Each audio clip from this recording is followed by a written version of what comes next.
Fala meu amigo, fala minha amiga, seja bem-vindo aqui a mais uma análise. Vamos trazer hoje aqui um fundo imobiliário que está despertando uma certa polêmica aí no mercado, que é o REC 11, REC Renda Imobiliária. E qual é a polêmica? A polêmica é que ele está num preço muito barato, ele está com desconto aí absurdo. E está despertando muita discussão e vamos aí ver aqui, né, nessa análise, vou fazer uma análise aqui mais aprofundada. Vamos ver se os fundamentos que ele tem justificam esse alto desconto que ele está tendo nas cotas. Vamos tentar aqui entender, certo? Vamos lá. Mas antes de iniciar, eu quero lembrar, como sempre, que nada do que eu falar aqui é conselho de investimento, compra e venda, é apenas uma opinião de um investidor comum, assim como você. Estou aqui compartilhando talvez um outro ponto de vista, certo? Vamos lá. Então, vamos falar aqui sobre o básico dele. Primeiro, ele tem o objetivo de uma exploração comercial, de pontos prontos, imóveis em construção, outros tipos de imóveis. Ele também pode investir em outras coisas também, cotas de ações, enfim, outros investimentos. Vamos lá, vamos prosseguir. Ele é do segmento de lajes corporativas, lajes comerciais. Ok? Data de IPO dele 25/4/2019, é bem recente aí, certo? Gestor é o BRL Trust. O mandato dele é híbrido, como eu falei. Ele não tem aí ele investe hoje, a maioria, no segmento comercial, mas ele pode também investir em outros segmentos. A participação do fixo dele não é tão relevante assim, 0,98%. E a taxa de administração dele é 0,17% ao ano. Os proventos dele, aí que está a questão, os proventos dele são bem altos, principalmente quando a gente compara com outros pares do segmento de lajes corporativas, ok? Em questão de dividendo, ele pagou nos últimos 12 meses 11,65%, dá quase 1% ao mês, sendo que no último mês apenas 0,81%, mas já é bem acima dos pares, ou seja, ele está pagando dividendos realmente muito acima do mercado, quando a gente vai olhar o segmento de lajes. Vamos ver aqui o histórico de dividendos, se manteve constante, deu uma caída e deu uma caída de novo, certo? Agora, em relação à cotação, ela desvalorizou bastante com o tempo. Os investidores estão fugindo desse fundo, né, desse fundo imobiliário ultimamente, e por conta disso está havendo um desconto muito grande na cota, e a gente pode ver que a cotação hoje está lá embaixo, dos menores níveis que já estiveram. A vacância dele já explica o porquê dessa fuga dos investidores. A vacância dele está 31,40%. Quando nós vamos olhar a vacância, ela está bem acima dos outros pares. E as pessoas não gostam de vacâncias, ficam assustadas. Ai meu Deus, tem vacância, e agora? O fundo nunca mais vai conseguir arranjar inquilinos. Não, não é bem assim, né, gente? A gente sabe que vacância é uma coisa que acontece, principalmente nessa crise. Mas os imóveis estão lá, os imóveis têm valores, podem ser vendidos, eles podem ser alugados para outras pessoas, enfim. Mas vacância é realmente uma coisa que assusta o investidor de fundos imobiliários, certo? Tanto que ele está com desconto muito alto aqui no valor dele em relação ao valor patrimonial. Está fazendo desconto aí de 20,23%, né? Um PVPA de 0,80%. Ok? Então realmente o mercado está com bastante medo desse fundo imobiliário, certo? Bom, vamos ver aqui o relatório gerencial, o que ele tem para nos dizer. O relatório gerencial agora de abril. Nós tivemos aqui, ele traz esse comparativo do dividendo pago em relação ao CDI após o pagamento do imposto de renda, que é a Selic, né? Basicamente é a renda fixa. Você pode ver que ficou acima, né? 0,60 ao mês em relação ao preço da cota, em relação a 0,18 do CDI. Em relação de percentual, em relação ao CDI ficou 286% acima. E quando nós vamos comparar o sem imposto de renda e com o imposto de renda, após o imposto de renda, fica ainda mais acima porque o fundo imobiliário não paga imposto de renda no seu dividendo, certo? Distribuição acumulada do REC 11, eles têm uma certa distribuição acumulada sobre a cota de R$100. Ele tem um certo valor aí acumulado, certo? Agora vamos ver aqui os ativos do fundo. Afinal, é importante a gente ver em que esse fundo investe, beleza? O ativo do fundo total 87% é investido em imóveis físicos, certo? 87%. 5% é investido em CRI, renda fixa. Ok? 8% renda fixa também.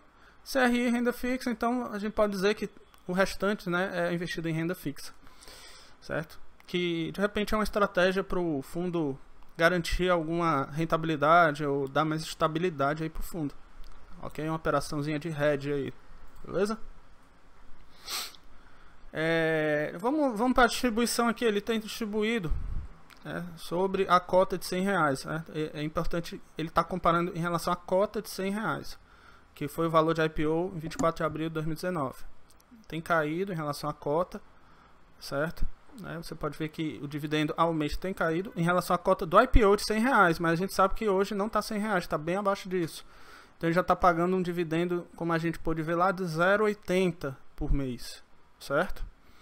Patrimônio líquido dele, vem mostrando aqui uma crescente no patrimônio líquido, tem feito emissões aí, o patrimônio líquido tem subido, ok?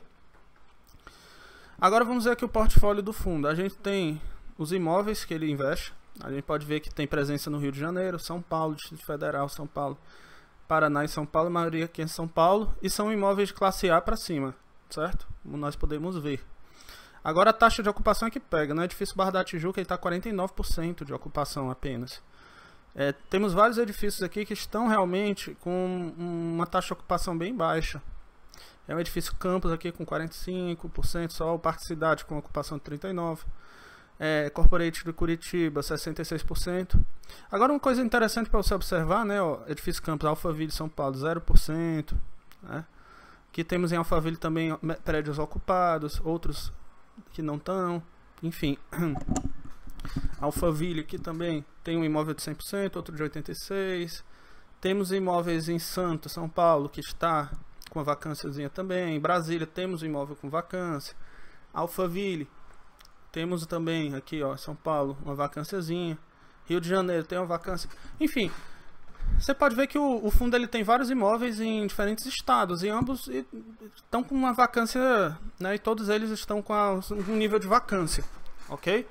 Então é um problema que está generalizado, não é só local, né? Ele tem um portfóliozinho diversificado, mas é um problema generalizado. Por algum motivo, os imóveis do fundo têm sofrido um impacto maior dessa crise, porque essa crise tem atingido empresas no mundo inteiro, né? Mas esse fundo específico, os imóveis deles estão sofrendo mais em questão de vacância, certo? E isso aí, de repente, pode ter vários motivos. Pode ser uma má gestão, pode ser a localização desses imóveis que, de repente, apesar de serem diversificados, eles não estão, vamos dizer assim, em boas localizações. Mas quando você vai olhar aqui Alphaville, Barueri, enfim, parece ser boas localizações, mas tem que investigar mais a fundo o endereço e tal. Mas de uma forma geral, vacância é uma coisa que às vezes pode ser temporária, certo? A vacância, ela pode, os imóveis, quando voltar a crescer, quando a economia retomar, esses imóveis podem ser ocupados novamente, certo? Isso aí você tem que ver também. Ele tem esses CRIs aqui, ó, que tem um LTV de 45%, um risco bem baixo, 16% de LTV, um risco super baixo também, bem interessante esse CRI, com IPCA mais 8, né? Bem interessante mesmo, ok? Participação do imóvel. Em área bruta locável, a gente pode ver que é bem diversificadozinho. Tem uma concentração em 3 imóveis aqui, e o restante mais diluído. Classificação entre A, AA e AAA, bem equilibrada. Isso aí é um ponto bem interessante desse fundo, é o equilíbrio aqui do padrão dos imóveis, né? Porque é bom ter essa diversificação, porque de repente cada um desses imóveis às vezes ficam mais acessíveis dependendo do momento da economia. Eles são mais demandados AA ou são mais demandados AAA, mas dependendo do momento da economia, então é bom você diversificar também na qualidade dos imóveis. A taxa de ocupação, né, 68%, está com 31% de vacância. Ele tem uma renda mínima garantida, certo? De 15,7%, ele está com a renda mínima garantida. Que é uma das operações que se realizavam antigamente, essa RMG até hoje, né? Você pode ver, é mais raro, mas ele tem essa renda mínima garantida aqui, certo? Um pequeno percentual. IPCA, aqui o índice de reajuste dos contratos. E pode ver que é IGPM a maioria, né? IPCA também. Pode ver IGPM, IPCA, certo?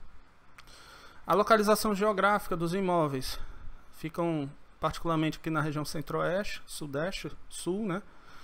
Então, basicamente aqui nesses estados, nesses 4 estados, ok? E aqui ele mostra os imóveis, né? O endereço aqui, você pode consultar o endereço, pode ver lá quais são os imóveis.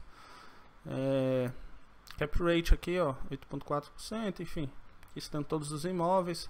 Alphaville, Barueri, CRI, tem o CRI aqui, que é uma debênture, uma LTV de 70%, já é uma LTV mais alta, um pouco mais arriscado.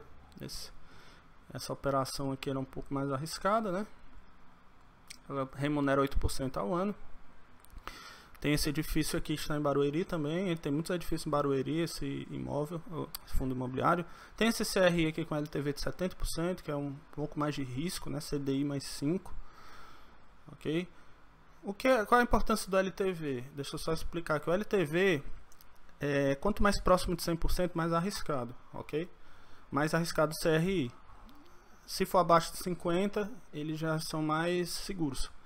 No caso aqui tem 2 de 70%, né? Um pouco arriscados. Aqui outro imóvel, tem outros imóveis aqui. Ele tem imóveis, enfim.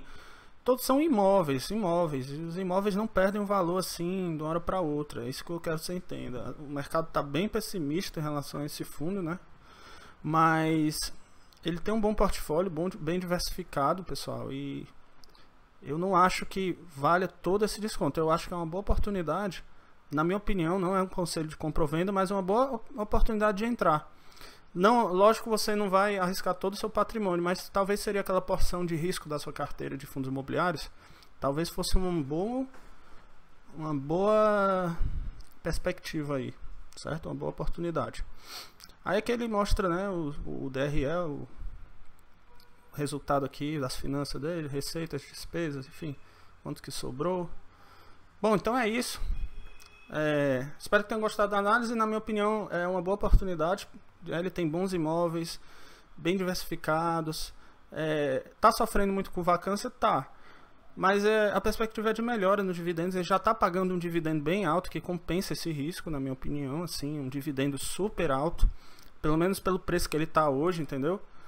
Então, pelo preço que ele está hoje, pelo dividendo que ele está pagando, é uma boa oportunidade, ok?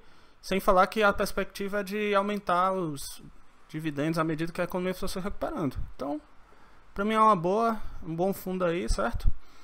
Então é isso, nós temos nosso e-book gratuito, Manual dos Fundos Imobiliários, que está na descrição do vídeo. Temos nosso curso também na Udemy, nosso primeiro curso que nós criamos aí, ensinando a analisar fundos imobiliários, que está bem bacana, está na descrição desse vídeo também, ok? E é isso, um abraço e até a próxima.